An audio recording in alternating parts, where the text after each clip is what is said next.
നമ്മുടെ ഉൽപ്പന്നങ്ങളിൽ നമ്മൾക്കുണ്ടാകുന്ന വിശ്വാസം അതേപടി വാങ്ങുന്നവർക്കും നമ്മൾ ട്രാൻസ്ഫർ ചെയ്ത് കൊടുക്കുമായിരുന്നു. അങ്ങനെയാണ് നമ്മൾ ഈ പറയുന്നത് പോലെ ഒരു ഉൽപ്പന്നം വിറ്റിരുന്നത്. അന്ന് നമ്മളുടെ നെല്ലിന് വരെ 100 രൂപയിലധികം തരാമെന്ന് പറഞ്ഞ് നമ്മളെ സമീപിച്ച കമ്പനികളുണ്ടായിരുന്നു. നിങ്ങളുടെ നെല്ല് തന്നാൽ മതി 100 രൂപ. അന്ന് ഞങ്ങൾ അരി 100 രൂപയ്ക്ക് വിൽക്കുന്നത്. അതായത് 1 കിലോ നെല്ലിൽ നിന്ന് ഒരു 70% അടുത്തേ അരി കിട്ടുകയുള്ളൂ. അന്ന് നമ്മുടെ നെല്ല് ടൺ കണക്കിന് എടുക്കാൻ ഓർഗാനിക് കമ്പനികൾ നമ്മുടെ അടുത്തുണ്ടായിരുന്നു. പക്ഷെ അന്ന് നമ്മൾ അങ്ങനെ കൊടുക്കാൻ സമ്മതമായിരുന്നില്ല, നമുക്ക് സന്നദ്ധമായിരുന്നില്ല. അന്ന് നമ്മൾ ഓർത്തത് നമ്മുടെ അരി നമ്മൾ തന്നെ വിൽക്കാം എന്നാണ് ഓർത്തത്.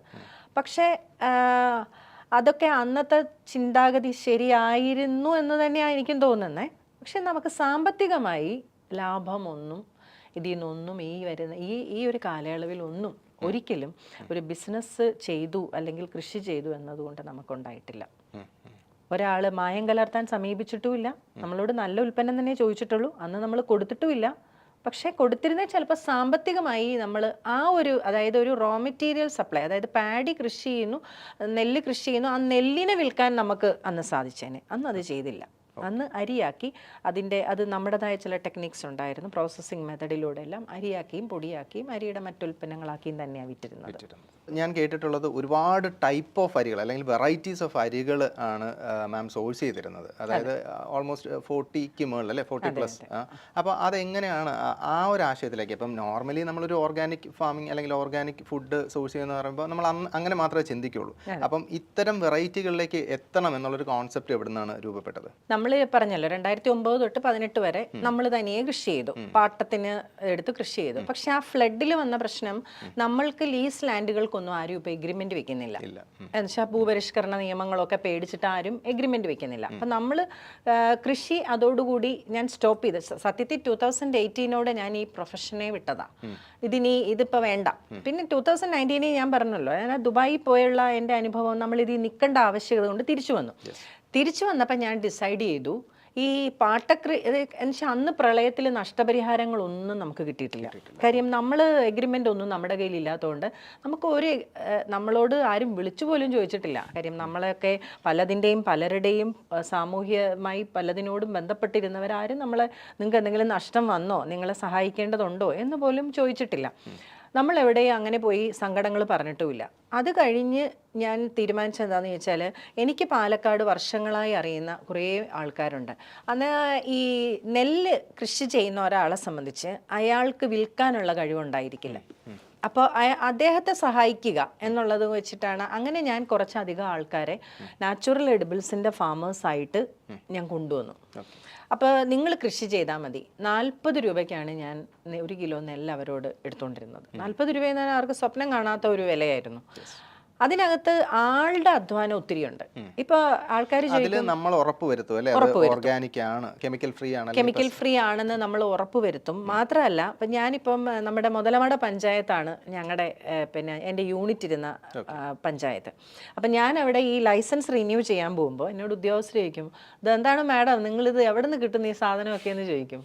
അപ്പം ഞാൻ പറയും, നമ്മുടെ പലശനയിലെ ഗിരീഷില്ലേ, അല്ലെങ്കിൽ നമ്മുടെ ഇവിടെ ഇന്നാളില്ലേ, ഓ ശരി അവരൊക്കെ അങ്ങനെ തന്നെ. ഒരു നാട്ടുകാർ മൊത്തം സർട്ടിഫൈ ചെയ്ത മനുഷ്യരായിരുന്നു എൻ്റെ ഫാമേഴ്സ്. അവരെക്കുറിച്ച് ഒരു ബസ് സ്റ്റോപ്പിൽ ഇറങ്ങി ചോദിച്ചാൽ പോലും ഒരാൾ മറിച്ച് പറയില്ല. വർഷങ്ങളായി അതേപോലെ 50 വർഷത്തിലധികമോ 100 വർഷത്തിലധികമോ രാസവിമുക്ത കൃഷി ചെയ്തവരായിരുന്നു എൻ്റെ കർഷകർ. അപ്പം ഞാനത് അവർക്ക് ഉറപ്പ് വരുത്തായിരുന്നു, നിങ്ങൾ ചെയ്തോ, നെല്ല് ഞാൻ എടുത്തോളാം. അപ്പോൾ അവർ ചെയ്യുന്ന ഏത് നെല്ലും, ഇപ്പോൾ രക്തശാലി, നവര, ബ്ലാക്ക് റൈസ്, ഇതൊക്കെ എനിക്ക് പാലക്കാട് നിന്ന് കിട്ടുമായിരുന്നു. അപ്പോൾ ഞാൻ ആദ്യത്തെ എൻ്റെ ഒരു കലൂർ സ്റ്റേഡിയത്തിൽ എൻ്റെ ഒരു സ്റ്റോർ ഉണ്ടായിരുന്നു. 400 സ്ക്വയർ ഫീറ്റിലായിരുന്നു. അവിടെ ഞാൻ ഏറ്റവും അധികം വിറ്റിരുന്നത് അരി ഉൽപ്പന്നങ്ങളും പ്ലസ് എണ്ണ, ചെറിയ തോതിൽ മില്ലറ്റ്സ്, അത്രേ ഉണ്ടായിരുന്നുള്ളൂ. അപ്പോൾ എനിക്ക് കട വലുതാക്കണം എന്നുള്ള ആശയം വന്നപ്പോൾ, അതായത് ഈ അരി കഴിക്കുന്നവർക്ക് മറ്റു സാധനങ്ങളും വേണമല്ലോ, പരിപ്പ് വേണം, പയറ് വേണം. അതിനുള്ള വഴി തേടി ഞാൻ തമിഴ്നാടും ആന്ധ്രയും സ്റ്റേറ്റ് വിട്ടപ്പോഴാണ് എനിക്ക് മനസ്സിലായത്, ഈ നാടൻ നെല്ലുകൾ ഉൽപ്പന്നം എന്ന് പറയില്ല, നാടൻ നെല്ലിൻ്റെ ഇനങ്ങൾ തമിഴ്നാട്ടിലും ആന്ധ്രയിലും വ്യാപകമായി കൃഷി ചെയ്യുന്നുണ്ട്. ഇപ്പോൾ ഞാൻ റീസെൻ്റ്ലി എൻ്റെ ഷോപ്പൊക്കെ ക്ലോസ് ചെയ്യുന്നതിന് മുമ്പ് ഒരു അരിമേള നടത്തുമ്പോൾ ഓരോ നെല്ലിനും ഓരോ അരിക്കും, അതിൽ നിന്നും വരുന്ന ഓരോ അരിക്കും ഓരോ ഗുണങ്ങളുണ്ട്. പൂങ്കാറ് ഗർഭകാലത്ത് അല്ലെ ലാക്ടേറ്റിംഗ് മദറിനുള്ളതാണ്. ഇനി നിങ്ങൾക്ക് യൂറിനറി ട്രാക്ക് ഇൻഫെക്ഷൻ ഉണ്ടെങ്കിൽ അതിനൊരു അരിയുണ്ട്. അതുപോലെ എല്ലാത്തിനും നെർവ് ഇഷ്യൂസ് ഉള്ളവർക്ക് അരിയുണ്ട്. അങ്ങനെ ഈ ഒരു ജീവിതത്തിൽ ഒരു മനുഷ്യൻ കടന്നു പോകുന്ന പ്രായത്തിൽ അവനെ ബാധിക്കാവുന്ന അനാരോഗ്യങ്ങളെ എല്ലാം മാറ്റുന്ന രീതിയിലുള്ള ഒരു ഭക്ഷണ ജീവിത സമ്പ്രദായം നമുക്കുണ്ടായിരുന്നു. അത് ഏറെക്കുറെ പാലിക്കുന്നുണ്ട് കേരളം വിട്ട്.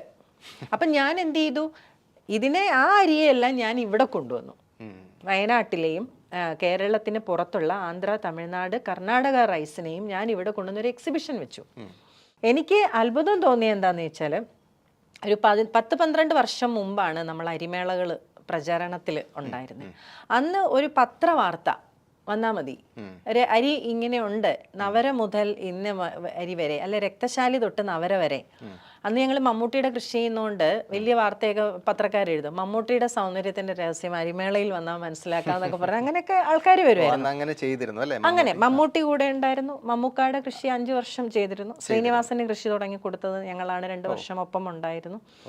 അപ്പൊ ആ കാലയളവിൽ അന്നേ അങ്ങനെ ഒരു ബ്രാൻഡ് വാല്യൂ ഉണ്ടായിരുന്നു. ഈവൻ സെലിബ്രിറ്റീസ് ഒക്കെ അങ്ങനെ അപ്രോച്ച് ചെയ്യണമെങ്കിൽ ഒബ്വിയസ്ലി അങ്ങനെ ഒരു ബ്രാൻഡ് വാല്യൂ ഉണ്ടായിരിക്കണമല്ലോ, അല്ലെങ്കിൽ ആ ക്വാളിറ്റി എൻഷുർ ചെയ്യണമല്ലോ നമ്മൾ. അന്ന് ആ ക്വാളിറ്റി എന്ന് പറഞ്ഞാൽ മമ്മൂക്കയൊക്കെ അന്നും ഭയങ്കര ഫുഡിൽ ഭയങ്കര കോൺഷ്യസ് ആയ ആളാണ്.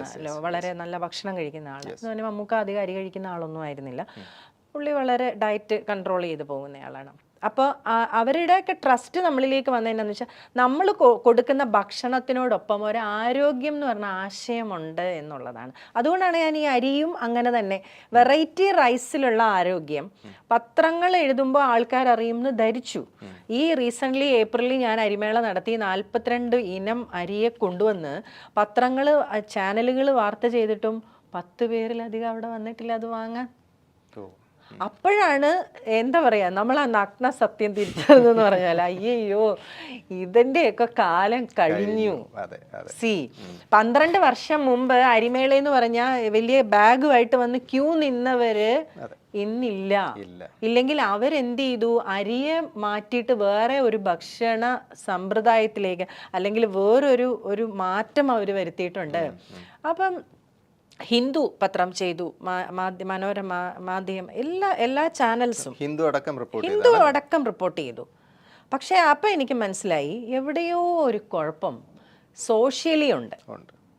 സൊസൈറ്റിക്ക് ഒന്നില്ലെങ്കിൽ കാര്യം പിടികിട്ടിയിട്ടില്ല, അല്ലെങ്കിൽ ഈ അരി കഴിച്ച് ഉള്ള ആരോഗ്യം വരുന്നതിനേക്കാളും ഷോർട്ടിൽ വേറെന്തെങ്കിലും വഴി ആരോഗ്യം വരുമോ എന്നുള്ളത് ചിന്തിക്കുന്ന ഒരു സമൂഹത്തിൽ, അല്ലെങ്കിൽ ആ ഒരു സമയത്ത് നമ്മൾ ഇത്രയും അരിയെ കൊണ്ടുവന്ന് വെച്ചപ്പം അവിടെ നിന്നാണ് സത്യം പറഞ്ഞാൽ എനിക്കൊരു തിരിച്ച് ഒരു ചിന്ത, റീതിങ്കിങ് ഉണ്ടാവുന്നത്. ഞാൻ പോകുന്ന പാതയിൽ എവിടെയോ ഒരു ജനറേഷൻ ഗ്യാപ്പ് വന്നിട്ടുണ്ടെന്നുള്ളത് കറക്റ്റ് അപ്പോഴാണ് എനിക്ക് മനസ്സിലായത്. കാര്യം ഞാൻ എൻ്റെ ഓർമ്മയിൽ 2009 വനിതയിലാണ് ആദ്യത്തെ ഫീച്ചർ വന്ന തൊട്ട്, മാതൃഭൂമിയുടെ സൺഡേ തൊട്ട് എല്ലാ പത്രമാധ്യമങ്ങളും നമ്മളെ സപ്പോർട്ട് ചെയ്യുന്നിടത്ത് ഒരു ചായക്കാശ് പോലും ആരും മേടിച്ച ഓർമ്മയില്ല.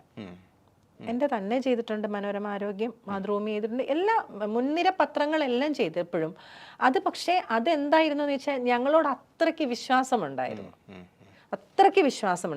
നിങ്ങൾ കൃഷി ചെയ്ത് തരുന്ന ഉൽപ്പന്നം, നിങ്ങളുടെ സത്യസന്ധത എന്നൊക്കെ പറഞ്ഞാൽ അവർ അത്ര വിശ്വാസം ഉണ്ടായിരുന്നു. അന്ന് അത് വായിച്ച് വരുന്ന മനുഷ്യരിലേക്ക് ഒന്നില്ലെങ്കിൽ ഈ വാർത്ത ചെല്ലുന്നില്ല, അല്ലെങ്കിൽ ഇതിനൊരു പ്രാധാന്യം ഉള്ള കാലം കഴിഞ്ഞു. എവിടെയോ നമ്മൾ അപ്ഡേറ്റ് അല്ല എന്ന്, അപ്ഗ്രേഡ് ചെയ്തിട്ടില്ല എന്ന് എനിക്ക് തോന്നിയത് ആ ഒരു അരിമേള കഴിഞ്ഞതോടുകൂടിയാണ്. കാര്യം പത്രമാധ്യമങ്ങളുടെ സമ്മതത്തോടെ അറിവോടെ നടത്തിയ അരിമേളയാണത്. കാര്യം അവരൊക്കെ പണ്ടത്തെ അരിമേളയുടെ ഓർമ്മയിൽ ഒരു അരിമേള JBG എന്ന് പറഞ്ഞപ്പോൾ ഞാനും ഒന്ന് ആലോചിച്ച് എന്നാൽ ചെയ്താലോ. പക്ഷെ അതിൻ്റെ റെസ്പോൺസാണ് ഞാൻ ഒരു കോമായിട്ട് ഒന്ന് നിർത്തിയേക്കാം, അല്ലെങ്കിൽ ഒന്ന് തുടരും എന്നുള്ളൊരു നിലയിലേക്ക് ഇതിനെ ഒന്ന് ഒതുക്കിയാലോ എന്ന് ആലോചിക്കുമ്പോൾ 1600 സ്ക്വയർ ഫീറ്റിലെ കടയും അതിനകത്തിരിക്കുന്ന 420 പരം ഉൽപ്പന്നങ്ങളും, നമ്പേഴ്സാണ് ഞാൻ പറയുന്നത്, അല്ലാതെ 420 പാക്ക് ഓഫ് പ്രൊഡക്റ്റ് അല്ല ഞാൻ പറഞ്ഞത്, നമ്പേഴ്സ്, എൻ്റെ SKUs 420 ഞാൻ എത്താൻ ഞാൻ ട്രാവൽ ചെയ്ത വർഷങ്ങൾ, ഞാൻ ട്രാവൽ ചെയ്ത കിലോമീറ്ററുകൾ എല്ലാം എന്തായി, ഒരു പാഴ്വേലയായിരുന്നോ എന്ന് എനിക്ക് തോന്നാൻ തുടങ്ങി.